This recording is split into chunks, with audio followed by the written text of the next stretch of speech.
চেন্নাইয়ে প্রথম টেস্টে বাংলাদেশকে 280 রানে পরাজিত করেছে ভারত। এই জয়ের পর ভারতের সাফল্য সকলের নজরে এসেছে। তবে রোহিত শর্মার একটি কাণ্ড ইন্টারনেটে ঝড় তুলেছে।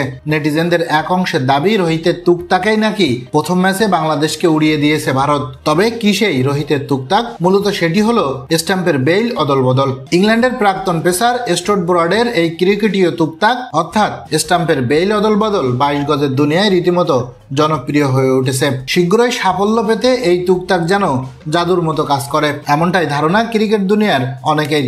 রোহিতকে চেন্নাই সেই তুকতাকি করতে দেখা গিয়েছে, আর সেই ছবি ভাইরাল হয়েছে সোশ্যাল মিডিয়ায়। নেটিজেনদের এক অংশের তো আবার দাবি রোহিতের এই তুকতাকের আগে ভারত বিশেষ সুবিধাজনক অবস্থায় ছিল না, কিন্তু রোহিতের এই কাণ্ডের পর গোটা ম্যাচের ছবিটাই দ্রুত বদলে যেতে শুরু করে।